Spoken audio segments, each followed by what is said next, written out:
like this, we can get in students and they came in. Very good. Yeah. One more.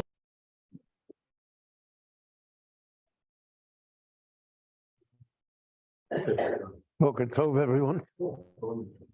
Very good Erev Shabbat.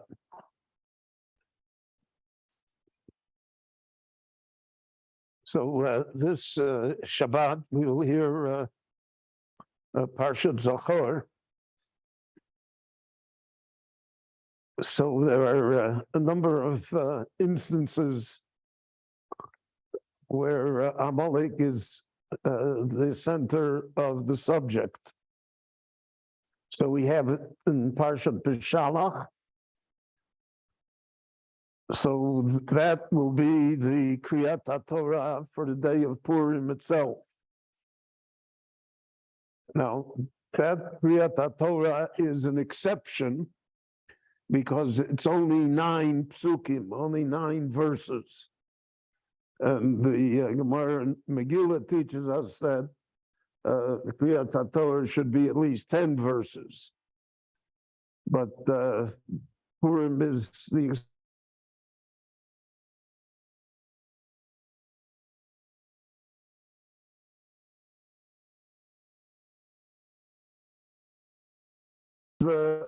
Schirat Amalek and Mechiyat Amalek, and the Parsha of Zachor, Asher Osolacha Amalek Baderech B'Tzeischem Mitzrayim B'Tzeischem. Then we have what will be the Haftorah for this week, the story of Shaul HaMelech and his failure to, because he allowed Agag to live, and through Agag, the progeny of Amalek continued until we have the Megillah of Haman. The Gemara already says that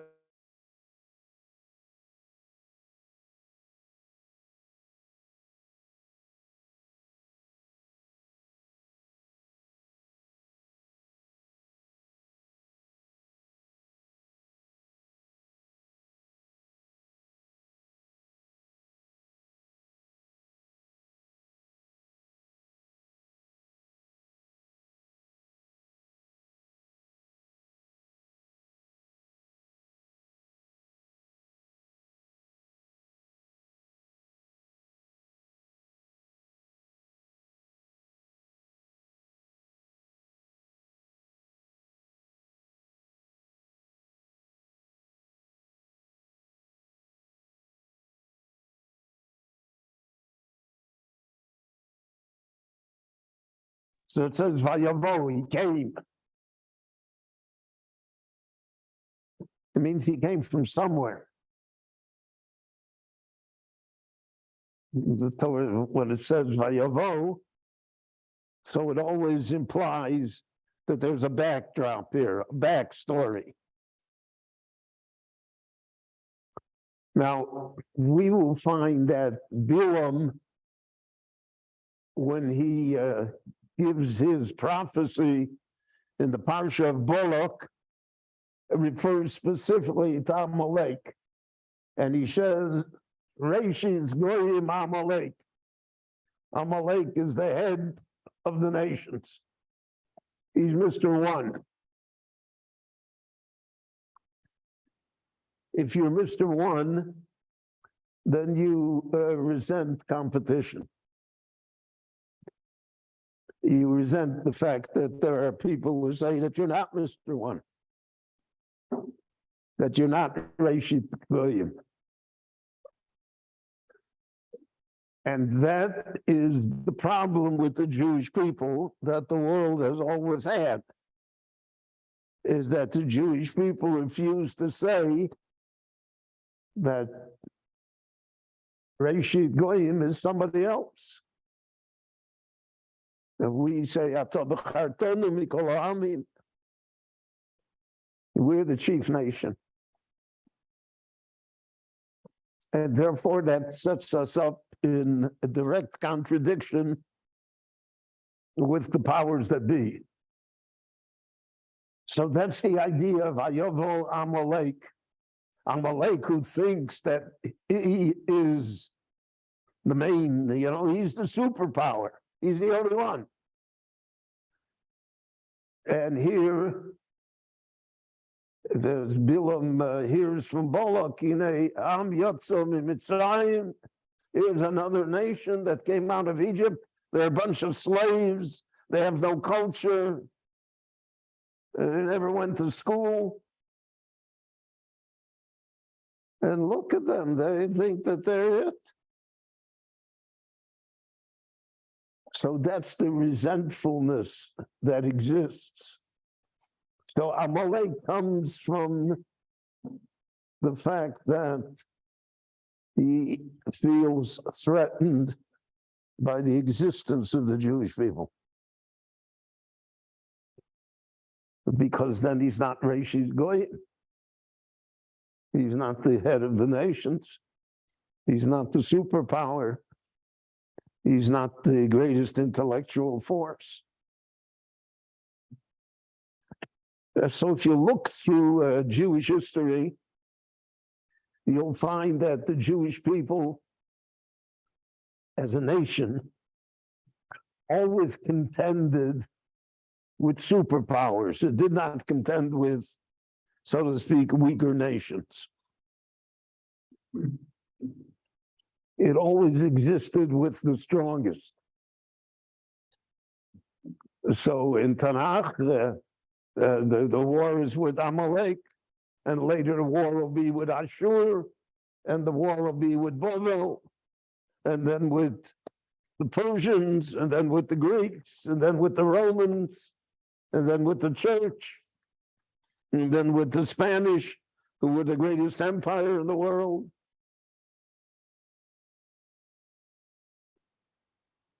And then with Germany and with Russia. So Amalek always comes as the superpower and is always challenged by the Jewish people who refuse to accept the hegemony of others and to say that they are the greatest nation, they're the leader of the world. So therefore, that's why it says, Vayovo Amalek. Amalek came, he came to claim what he feels he is justified in having. He came to claim the title of Reishis Goyim Amalek. And he couldn't do so because the Jewish people stood in his way. There's another interpretation on Vayovo Amalek, that he comes out of nowhere. There's no process here. It's unexpected.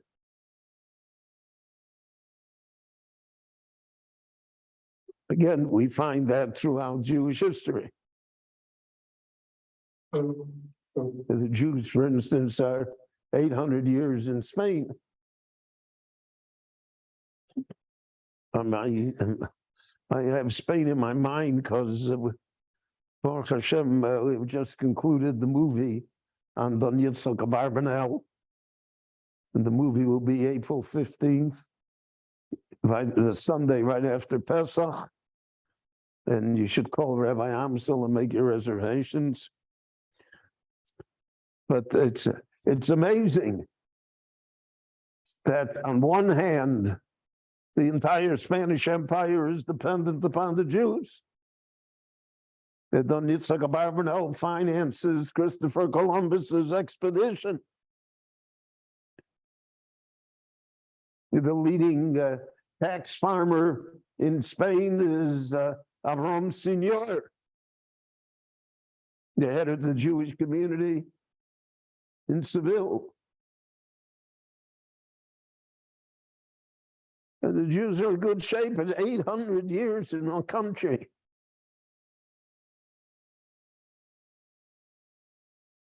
And then, all of a sudden, somebody turned off the lights.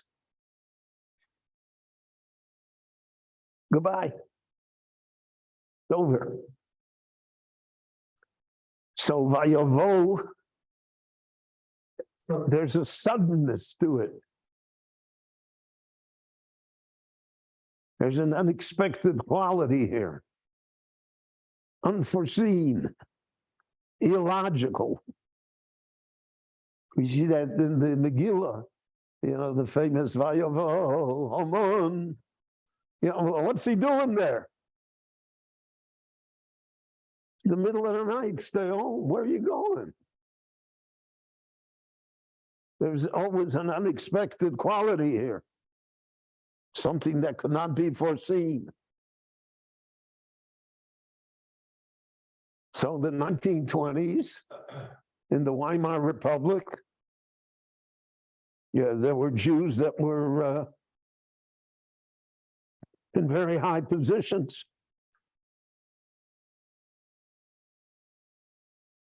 Some of them were assassinated for being in such a high position.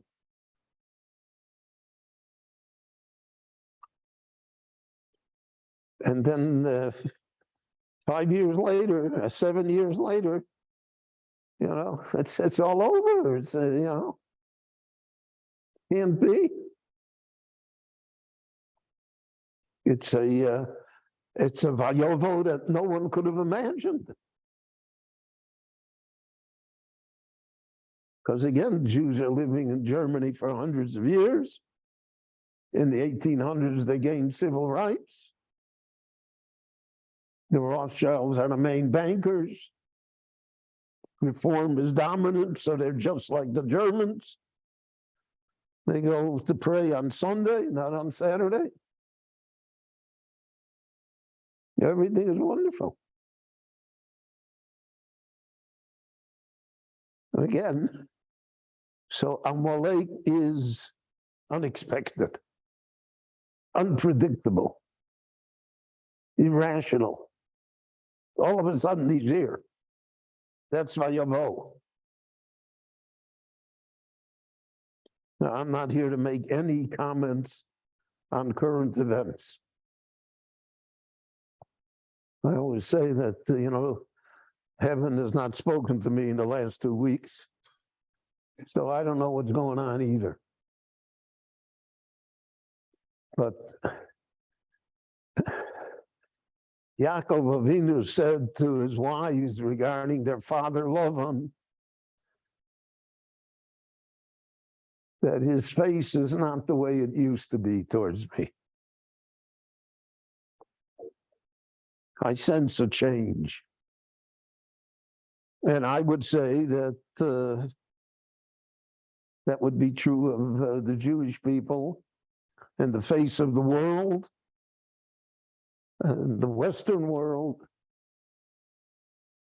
is not the way it was.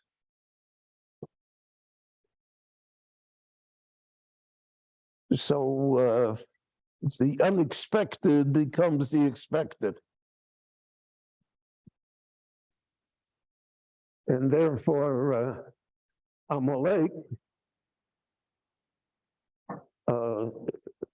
is simply destructive. It has no reason whatsoever. It's destructive even to its own cause.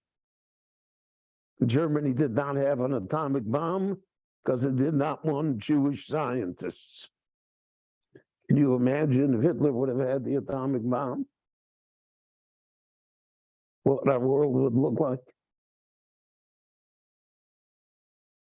But has no rationality to it whatsoever. Completely counterproductive.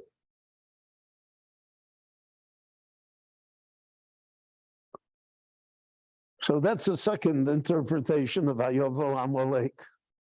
Amalek came. Suddenly, without reason. Counterproductive. Spain was the greatest empire in Europe. The Spanish Empire from the 15th and 16th century ruled. And then came the Spanish Armada and their defeat, and From then on, Spain is a good basketball team, but that's it.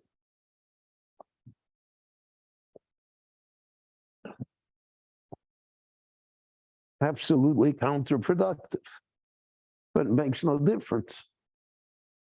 And that's what Chazal meant when they said, "Sino mekalkeles ashura." Hatred is such a strong emotion that it operates not against those who are hated alone, it operates against the haters as well. And many times, to a great extent, it's more damaging to the haters than to those who are hated.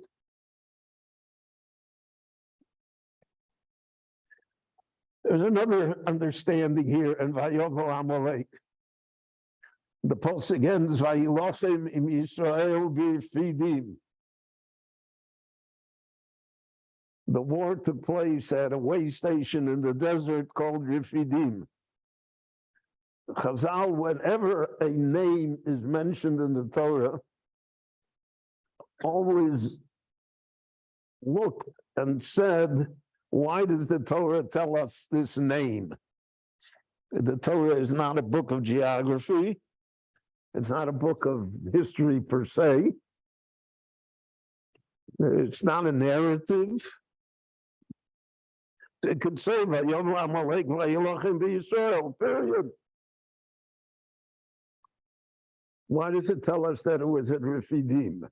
So Chazal darshan on the word Refidim, let's take it apart in Hebrew. So it's Rafu Yodayim. Their hands became weak. Whose hands, and what does it mean they became weak? So the Medrash says, Rashi quotes it, Rafu Yodayim midivrei Torah. The Jewish people are weak in observance of the Torah. When the Jewish people are weak in the observance of Torah, the advantages shift to Amalek. He sees a moment to strike. And because of that, therefore, that's why it says, Vayovo Amalek. Amalek came. He came because the Jewish people didn't really consider the Torah to be important to them. That's what it means, Rafu Yadayim. Your hands are weak. It's not important to you.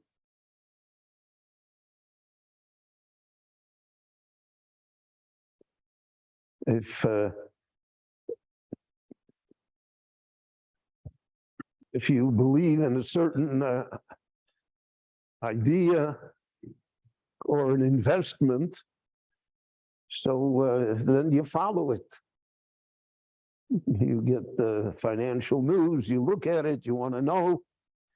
If you're not interested, you don't own any stock in the company, so I really don't care what happens to, to Google, because I don't own any stock in Google.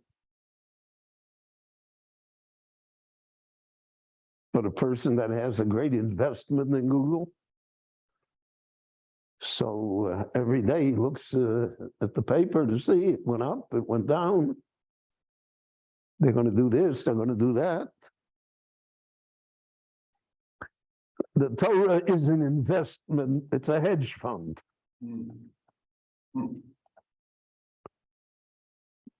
So in the hedge funds, there are managers.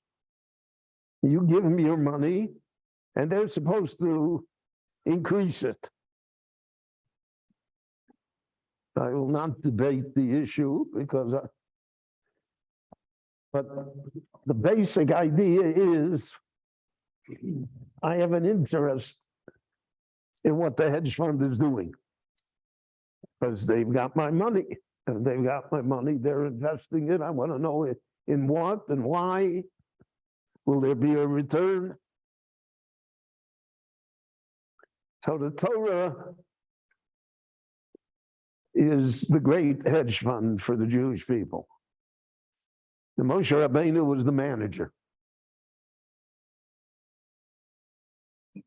And that's why when the Jewish people say in next week's Parsha, and for Ish Moshe Lo Yadanu Mehoya Lo, we don't know what happened. We got a hedge fund with billions of dollars and there's nobody in the office. How can that work?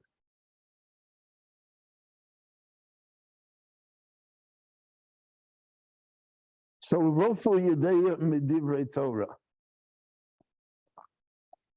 They weren't interested in the hedge fund, even though they were invested in it.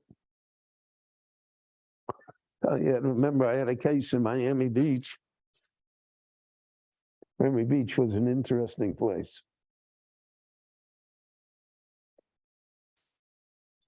Certain places you can almost predict the problems you're going to have. But there are places that surprise you. It makes life interesting. So there was a man, and he had 3 sons, and he passed away. And he had a will, and the sons divided up the property, and everything was fine and dandy.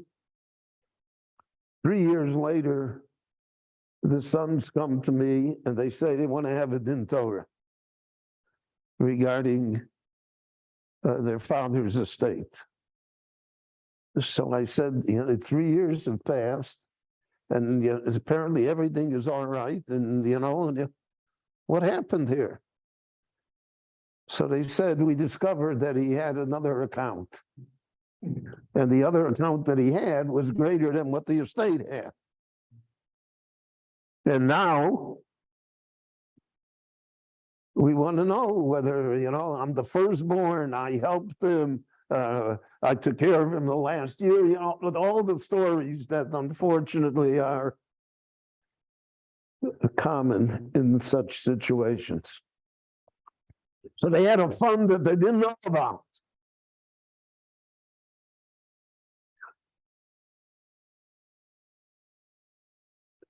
So that's the idea of Rafu Yudeim V'divrei Torah.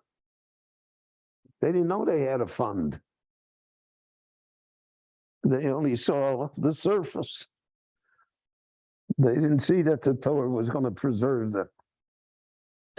They only saw that, obligations, problems, taxes, all sorts of things. You see these parshas right after Matan Torah, God makes an appeal. Right now, let's build a Mishkan. $3 trillion. Gold and silver and bronze, diamonds, rare hides. The Jewish people say that this is what we signed up for. He wants a Mishkan, let him make his own Mishkan, right? Let it come from heaven. That's what we say about the third base of Mikdash. I'm not going to give anything. He wants it, let him bring it.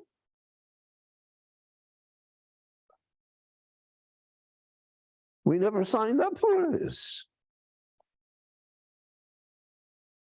And that's the whole resentment all the time throughout Jewish history. We didn't sign up for this. I remember the first year that I was here in this shul,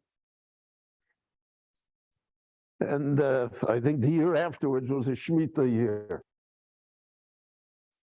So I gave a small minimum shiur lecture in how to observe the Shemitah.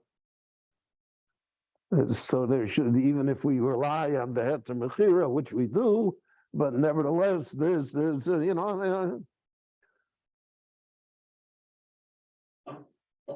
somebody came up to me afterwards. He said,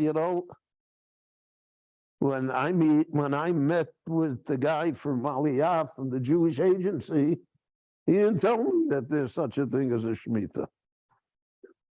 He didn't tell me, I got to wrap my orange peel in a napkin. I never signed up for this. So then Amalek comes. Amalek comes to remind you. we have constant reminders that we are here at the will of God, so to speak. That, so to speak, we don't belong here.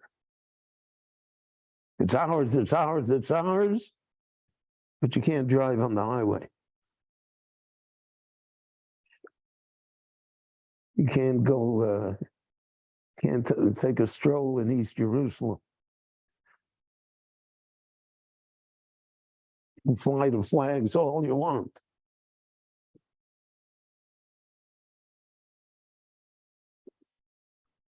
So the Lord reminds us.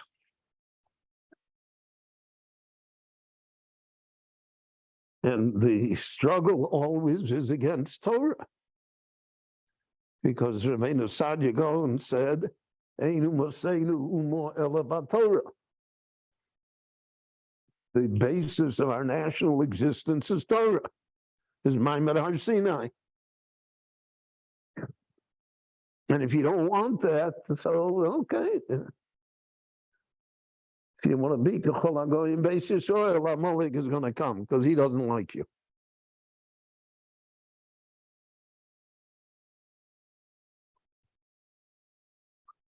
And therefore, again, if we look throughout Jewish history, we find that the worst moments occurred after the greatest amount of assimilation and acceptance into the world.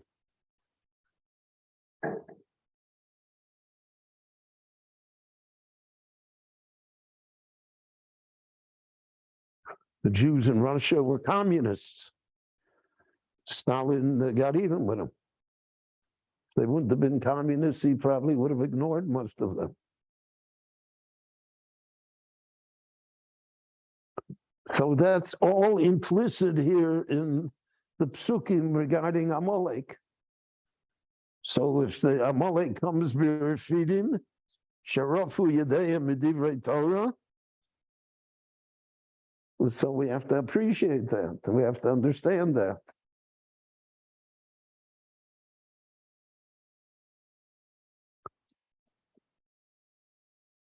In the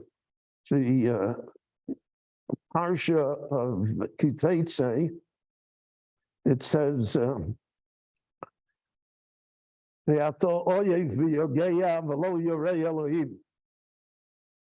you're tired, you're worn down, below Yorei Elohim, and you're not God-fearing. So the question is, Lo Yorei Elohim, does that refer to the Jewish people or to Amalek? There are different interpretations in Chazal. And then there are those that say it doesn't, it applies to both. Amalek is not afraid of God. He knows what he's doing. He knows it's wrong.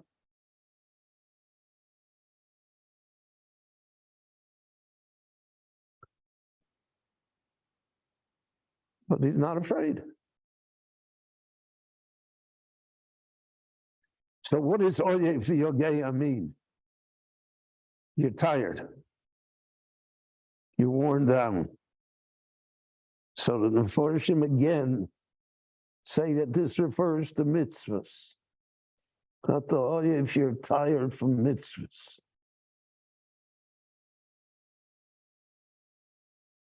Everything's a mitzvah. You're tired of it. And you're worn down by the troubles of being a special people. And that leads to below Yorei Elohim. So eventually you lose God-fearing qualities, which is the real danger of Amalek. Amalek wears us down. I knew Jews in Chicago. I knew Talmidim in the Chicago yeshiva. I knew somebody that was on the verge of getting smicha. And after the refugees from the Shoah came to Chicago, and they began to tell their story, all of these people went away. They said, Zeu Torah, Zeu Schora. this is the way it's going to be. I don't want to be part of it. I don't want to have anything to do with it.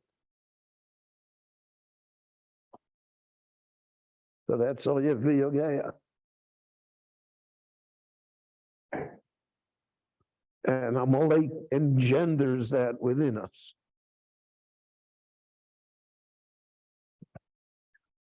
So again, the idea of Amalek is paramount in Jewish life, because on all levels, we have to struggle with him.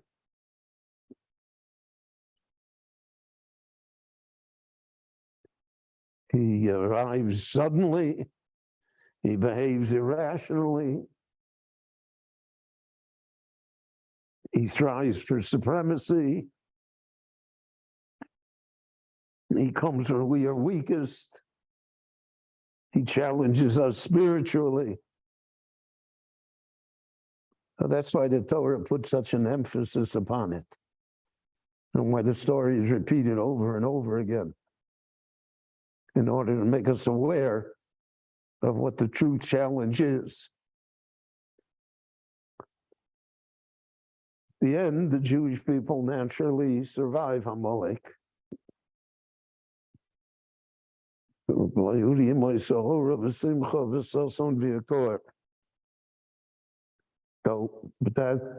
but there's a process, and it's a bitter process until you get to that reward and that big triumph and that moment of joy that Purim brings upon us. So Shabbat Shalom, everyone, and Purim Sameach. And we'll start again next week as Parshas Kitisa. Thank you very much for coming. Kol Tuv Shalom. And call Rabbi Amsel for the movie. It's a great movie, if I say so myself.